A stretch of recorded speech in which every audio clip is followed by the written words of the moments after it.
How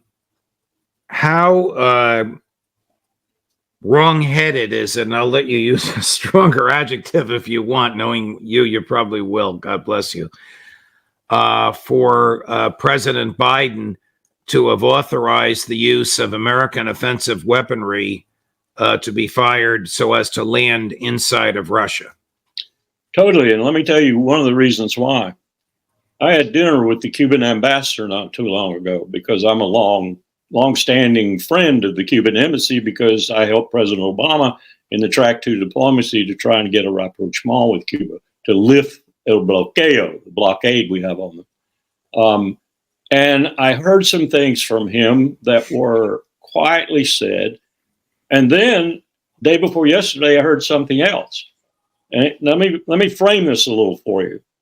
My time in Havana, my time in the rest of Cuba, the last 10 years, almost every year, demonstrated to me that there was not a single Cuban, even the hardcore communists that are left, who really liked the Soviets.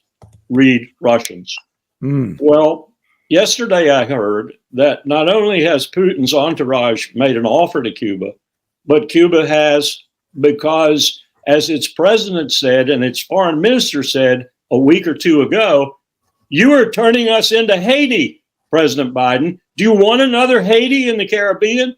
We just gotten through the riots in Santiago de Cuba, for example, where the CIA was doing its wonderful work. And so I heard Putin has sent emissaries, and maybe even they're going to introduce missiles into Cuba again. I hope this happens. I hope it happens. I want to see the hypocrites in Washington deal with that. Wow. Well, that's startling, Colonel. I mean, do you really hope this happens? I mean, would they be real missiles with real serious warheads really aimed at American cities? They would be the same thing we're doing to them. They would probably be high-velocity missiles with conventional warheads. It'd be a tit for tat. You tell the Ukrainians that they can shoot your long-range missiles at my capital city. I'll put similar long-range missiles next to you and see what you say. We have often used the analogy of the Mexicans and the Chinese entering into some sort of a treaty whereby the Chinese could put offensive weaponry in Tijuana and aim it at Dallas. But you're suggesting something that sounds to me far more realistic and, of course, clearly reminiscent of 1962. Yes. I don't think the Chinese would put, well, let me back up. Well, that was just a wild hypothetical that some of us were using. Yeah, me too. I've done it before also, but more to demonstrate a kind of, this is what we're doing to them. What if they did it to us? But our biggest trade partner right now is Mexico. It just surpassed Canada. So Canada and Mexico are overwhelmingly our biggest trade partners. They've replaced China, they've replaced Russia, all these other countries.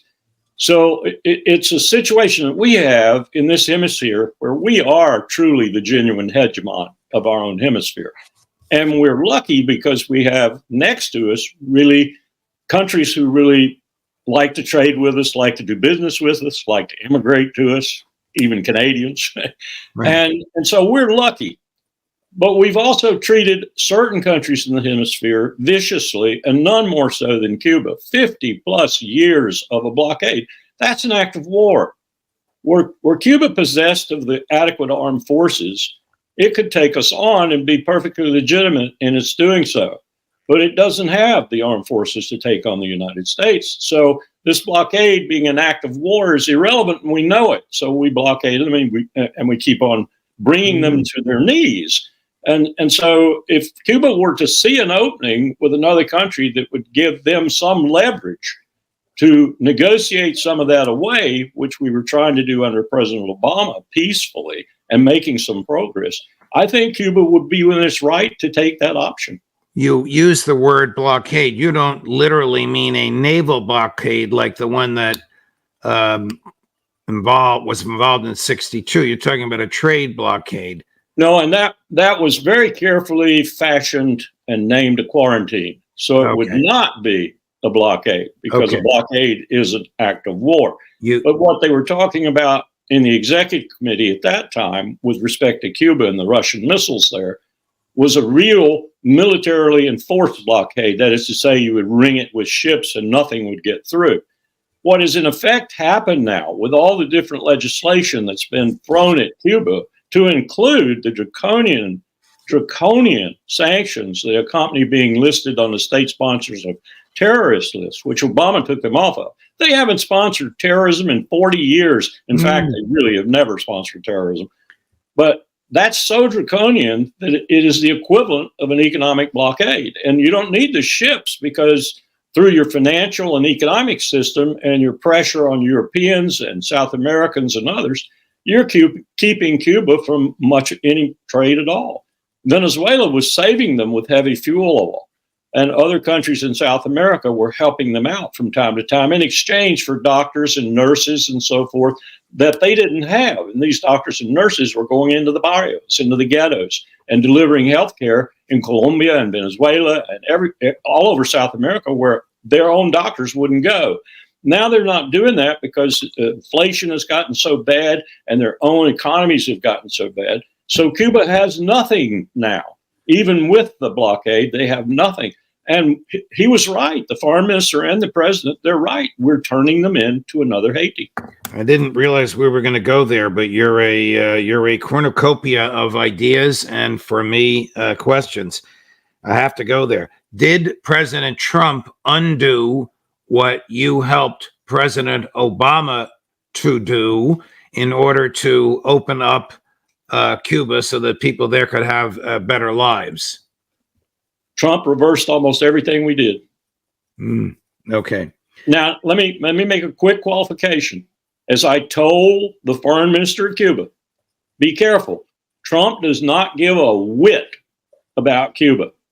But that means there will be people around him who do care about Cuba who will be given their heads, and they will ruin you again. That's exactly what happened. On Mexico, and this is a little off the wall, but I have to ask it, is Claudia Scheinbaum a CIA asset? I thought she was probably Mossad, being that she... Even worse. Exactly. The greater Zionists are everywhere. All right.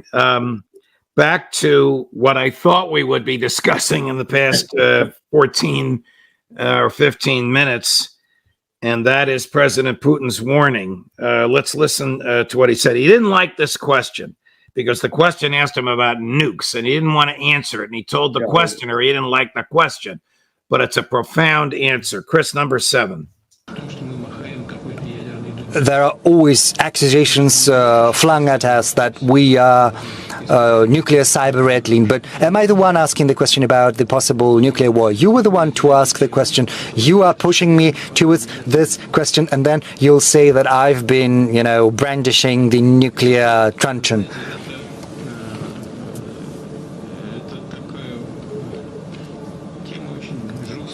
This is a very grave subject. The US is the only country to have used nuclear weapons during the Second World War.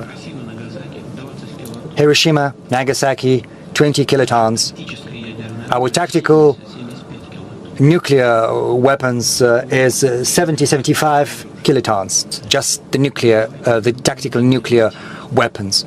So let's not push the situation towards the point when even a threat is involved, let alone the use of nuclear weapons. For some reason, the West believes that Russia is never going to resort to that. But we've got the nuclear doctrine in place. Have a look at it. What does it say? It says that someone else's actions threaten our sovereignty or territorial integrity, then we believe we have the right to use all the tools at our disposal.